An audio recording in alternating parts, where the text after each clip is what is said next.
guys, Richard at Ryden's Room, actually in the room I used to do my reviews on, which is, as you can tell from the curtains, my son's bedroom now. But yeah, back over there is where you have the Star Wars books stacked up. Now it's just his kids' books, and then on the shelf behind those models are some other books stacked up.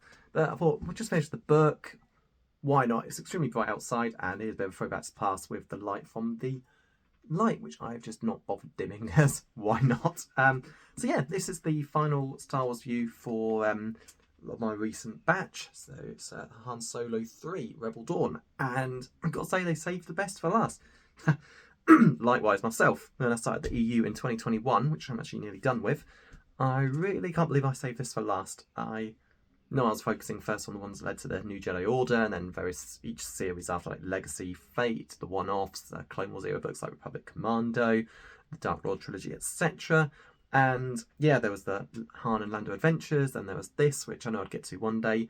And yeah, I really should have read them sooner, is the only negative I'll say about these, because these are obviously incredible, some of the best Star Wars books I have read, although I didn't love the Adventures ones and listed them for sale. Lando books still for sale if anyone's interested on my eBay page, Ardenton85. This series is going nowhere. Also, unlike the Adventures ones, which was all 3 in 1, for example, like this Warhammer book, these are just each of the smaller, which makes it a lot easier to carry around. So let's get to it. So part 3 basically carries off after how part 2 ended. You see Han winning the Falcon, which is absolutely awesome. It's basically a high stakes game on best. It's not just Han and Lando betting against each other. It's like loads of people, and Han wins, so cash prize as well as the Falcon, which is great. Naturally, Lando doesn't want to give up his prize ship, which, as we see from the Adventures books, he's knows how to fly and actually likes. So Han's like, nope, you said any ship that's yours, include that. So Lando has to sign it over, which is awesome. Then Han instantly starts making his adjustments to it.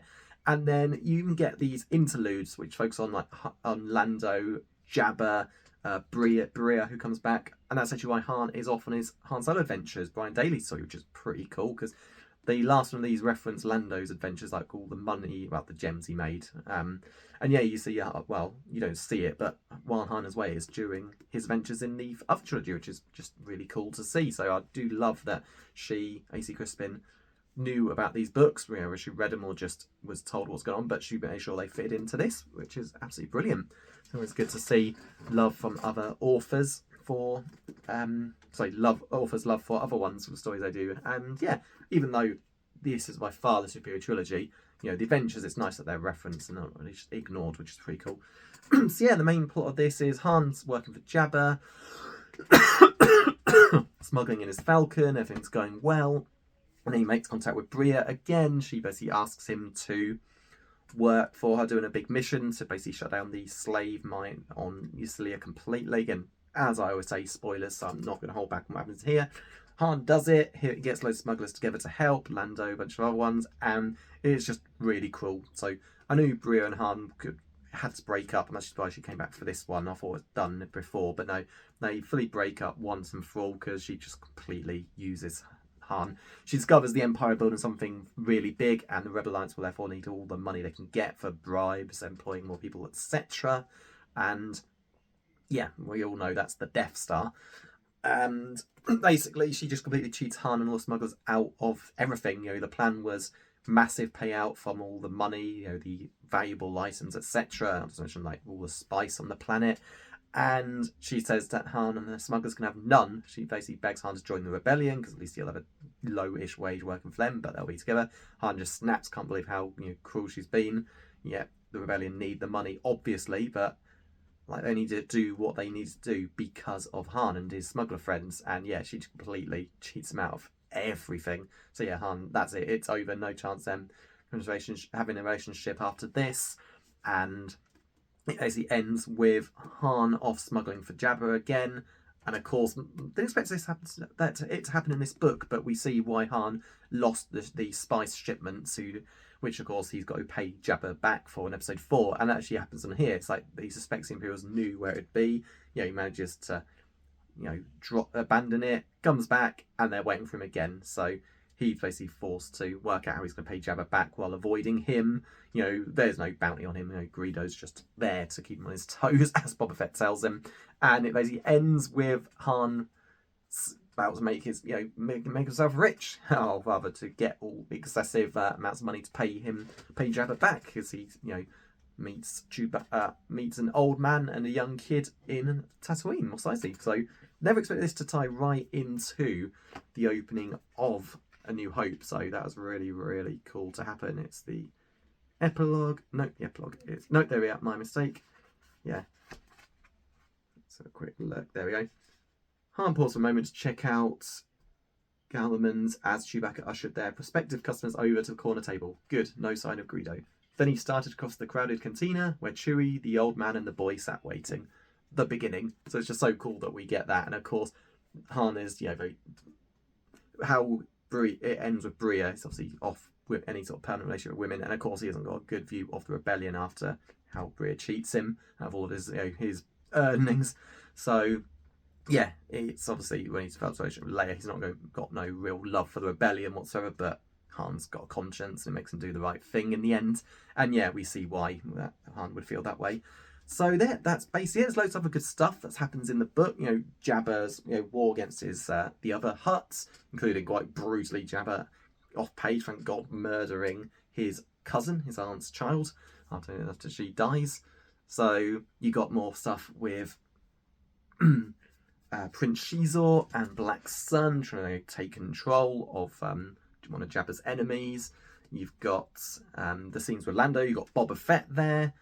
You've got Bria, where it turns out she's killed in a raid against the Empire months later. Han, Boba hands the message to Han. He then gives it to Bria's father, which is quite nice to see him do that for her.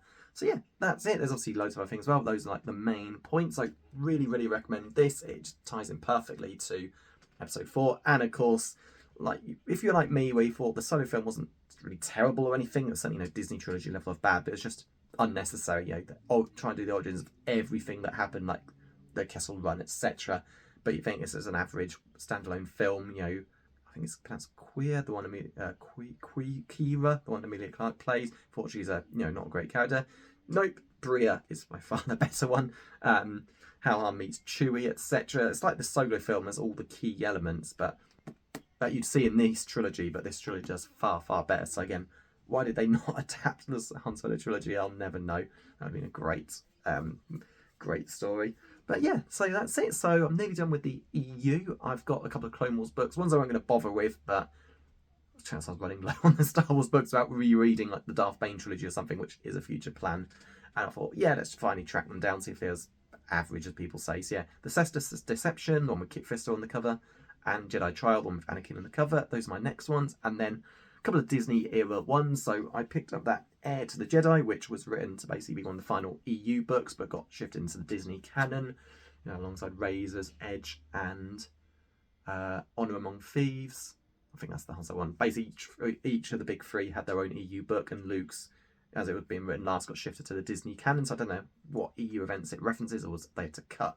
Who knows? But I figured read that one next, and then one that actually was part of the Disney canon Bloodline, because when I bought a bunch of Now CDs and New Year's Eve, and then the faulty ones I had to replace with early New Year, I basically used the eBay seller, which had like a 2 for 3 or something, and that one Star Wars book was included. So yeah, why not? And then I'm going to read Kenobi after, and then after that, I'm having a bit of a breather from Star Wars books, because it's been a fun 2021, read the EU onwards with the odd extra book, like Disney canon, so that began in 2020 with Ahsoka, and Catalyst and Rogue One novel.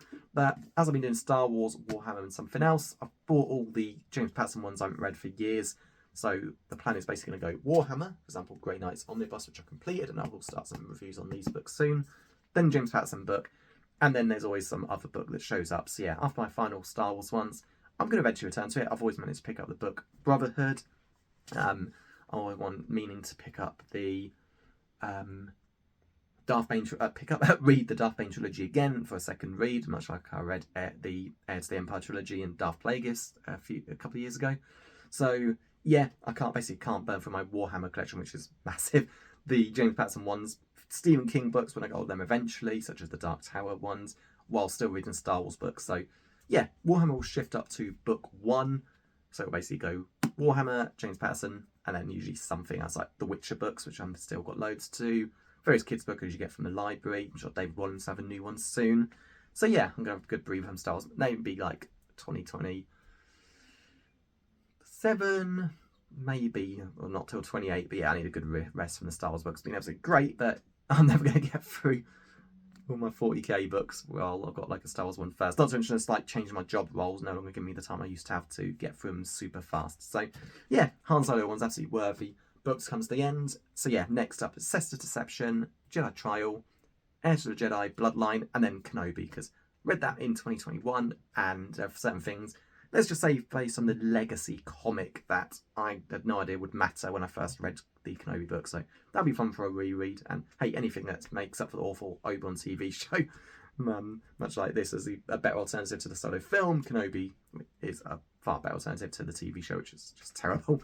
So yeah, that's it for it. So I will have my Star Wars book review up soon. I'm sure it won't be long so I get to it, because I'll be starting the next Witcher book later, and then that one got 2 weeks off work coming up, so plenty of time.